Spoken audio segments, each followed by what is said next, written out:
La idea del universo infinito, que se impondrá definitivamente en el siglo XVII, no es una novedad ni es un descubrimiento del siglo XVII. Las primeras ideas del universo infinito las tenemos en Grecia, entre los filósofos atomistas Demócrito y Leucipo. Tanto Demócrito como Leucipo pensaban que si la entidad última que hay en el universo es el átomo está disperso por todo el universo. Es decir, que no hay límites del universo y que el átomo constituye todo el universo material, que es el universo conocido. La cuestión es que la idea del universo infinito entre los atomistas, aunque ganó algunos adeptos dentro de la filosofía griega, entró rápidamente en crisis porque la imposición de los universos limitados por la esfera de las fijas, de los matemáticos pitagóricos y platónicos y de los pensadores aristotélicos, que todos defendían, como sabemos, el universo limitado por la esfera de las fijas y que más allá de las fijas hay absolutamente nada, como afirmaba Aristóteles, negaron la posibilidad de la existencia del universo infinito. Esa idea del universo infinito fue recuperada en el siglo XIV por el cardenal Nicolás de Cusa. El cardenal Nicolás de Cusa comienza a hablar de la disolución de la esfera de las fijas, es decir, que la esfera de las fijas no existe, sino que hay estrellas más lejanas y más cercanas, y que solamente hay una posibilidad de que existan estrellas más cercanas y más lejanas si el universo es infinito, es decir, que las estrellas están dispersas por todo el espacio. Esa idea, que no fue una idea muy exitosa en el siglo XIV, porque al fin y al cabo la cosmología aceptada en el siglo XIV era la cosmología cristiana aristotélica, de esferas, ya no de las 8 esferas de las que estaba constituido el universo aristotélico, sino de las 9, 10 o tal vez 11 esferas que habían introducido los cristianos. Negaron el éxito de la teoría de Nicolás de Cusa, pero en el siglo XVI, a finales del siglo XVI, Giordano Bruno recupera esa idea del cardenal de Cusa y la introduce en la discusión científica y en la discusión filosófica de finales del siglo XVI, luego de la obra copernicana. Giordano Bruno era un filósofo copernicano declarado, pero no compartía con Copérnico la idea de un universo limitado por la esfera de las estrellas fijas. Para Bruno, el universo de Copérnico, que va entre el centro, que es donde está más o menos el Sol, y la esfera de las fijas, ese universo o mundo, como lo llamaba Copérnico, para Giordano Bruno es nuestro sistema solar, porque Giordano Bruno hacia 1584 escribirá un libro que se llama Sobre el infinito universo y los mundos, en donde dice que el universo es infinito y que cada estrella que nosotros vemos arriba es un sistema solar como el nuestro. Es decir, que nuestro sistema solar ya no es el universo en su totalidad, sino solo un sistema dentro de un montón de sistemas que hay dispersos por todo el universo. Lo que Bruno dice es que cada estrella es un sol con sus propios planetas. Esos soles con sus propios planetas son infinitos mundos en el universo infinito. Por eso el libro se llama así, Sobre el infinito universo y los infinitos mundos, sobre el infinito universo y los infinitos soles con infinitos planetas. Bruno no hace ningún tipo de demostración, no hay manera de hacer demostraciones sobre eso. No tiene tampoco la manera en matemáticas o geometría de hacer entendible la idea del universo infinito. Así que el universo infinito, tal y como lo menciona Bruno, hay que imaginarlo. metafísicamente. No hay demostraciones de tipo físico o de tipo matemático de la existencia de un universo infinito. Por eso, posteriormente, ni Kepler ni Galileo pensarán en el universo infinito.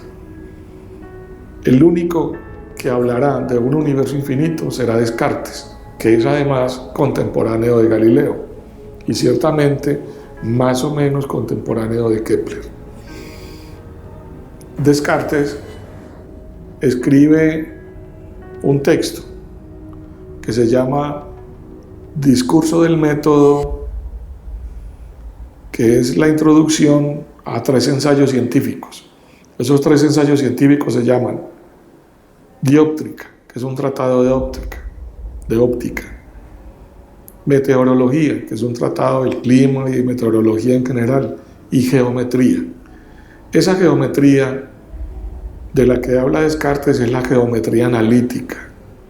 La geometría analítica es la geometría que nos sirve a nosotros para ubicar en coordenadas espaciotemporales un cuerpo en reposo o en movimiento, y sirve para ubicar espaciotemporalmente un cuerpo en reposo o espaciotemporalmente la trayectoria de un cuerpo en movimiento. Y la geometría analítica también nos sirve para ubicar en 3 dimensiones, es decir, en coordenadas X, Y y Z, cuerpos tridimensionales, es decir, cuerpos largos, anchos y profundos. Si recordamos las coordenadas XY o las coordenadas XYZ, sabemos que esas coordenadas son infinitas en todas direcciones. Es decir, que las flechas de las coordenadas indican la infinitud, ya sea en la dirección positiva o ya sea en la dirección negativa, ya sea en la dirección hacia arriba o en la dirección hacia abajo, o ya sea en la dirección paralela o en la dirección paralela hacia adelante, hacia atrás, perdón. Eso, lo que hace Descartes es introducir la geometría necesaria para poder entender el universo infinito. Además, en un libro que había escrito más o menos hacia 1632, que se llama El Mundo, que lo había dividido en 2 partes, El Mundo, Tratado del Hombre, que era un libro de medicina, El Mundo, Tratado de la Luz, que es un libro de física, presenta 3 leyes de la naturaleza. Esas 3 leyes de la naturaleza en el mundo no van a ser conocidas porque cuando Descartes se da cuenta de la condena de Galileo por la Inquisición en 1633, va corriendo a la imprenta y saca ese libro de la imprenta porque le da miedo a la Inquisición y que le pase lo mismo que a Galileo. Pero en 1644, o sea, unos 11 o 12 años más tarde, publica un libro que se llama Principios de la Filosofía, que desafortunadamente es un libro poco leído, tanto en las facultades de filosofía como en las facultades de ciencias. Y es el libro donde Descartes presenta las 3 leyes de la naturaleza, que las resume así. Primera ley, ley de inercia. Todo cuerpo que está en reposo permanecerá en ese estado si no hay ningún cuerpo o fuerza que lo haga mover. Todo cuerpo permanecerá eternamente en movimiento, en línea recta, si no hay ninguna fuerza que termine el movimiento o le cambie de dirección. Segunda ley de la naturaleza, ley de los movimientos uniformemente rectilíneos. Dice Descartes, todo movimiento es rectilíneo de suyo, es decir, que todo movimiento es rectilíneo al infinito en ausencia de fuerzas.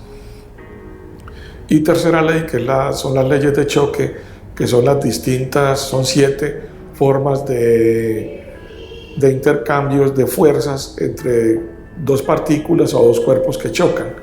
Las más importantes allí son la ley de inercia, como la ley de movimientos rectilíneos infinitos, que son fundamentales para la elaboración de las leyes de la naturaleza de Newton, las conocidas leyes del movimiento de Newton, que suenan de la misma manera en que Descartes las escribió tanto en El Mundo como en su libro de 1644, los principios de la filosofía. En otras palabras, Descartes a nosotros nos da no solamente la geometría necesaria, que es la geometría analítica, sino también las leyes del movimiento, que es la ley de inercia y la ley de movimientos rectilíneos infinitos, para poder entender el universo infinito, por un lado. Claro que Descartes tiene, por otro lado, la dificultad de la Inquisición, el miedo a la Inquisición. Por eso cuando va a referirse al universo infinito, dice, lo escribe en los principios de la filosofía: dejemos la palabra infinita para Dios. Dejemos la palabra infinito para Dios y digamos del universo que es ilimitado, es decir, que no tiene límites. A nosotros nos podría parecer como un asunto de mera semántica, pero no es una simple semántica, es un asunto, en el caso de Descartes, de vida o muerte. Él tiene que decir que el universo es ilimitado para no cometer el error que cometió Bruno de afirmar que el universo era infinito. Porque cuando Bruno dijo el universo es infinito, inmediatamente uno de los argumentos teológicos que le pusieron a Bruno de frente fue: lo único infinito que hay es Dios. Y si dices que el universo es infinito, quieres decir que el universo es Dios, o Dios es el universo. Y lógicamente Bruno tampoco hizo nada para hacer la diferencia, por lo cual, por esa razón y otras razones, fue quemado en Roma en el año 1600. Esa ejecución de Bruno, como la condena de Galileo en 1633, estaba en la mente de Descartes. Por eso Descartes afirma que el universo es ilimitado y da la geometría necesaria, como ya he dicho, para que nosotros y Newton podamos entender la infinitud del universo. Ya Newton dirá: el universo es infinito, y los argumentos serán los argumentos cartesianos.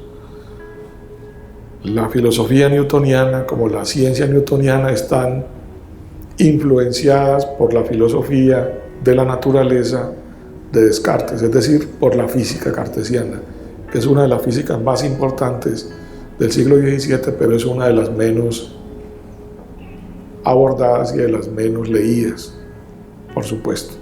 Muchas gracias.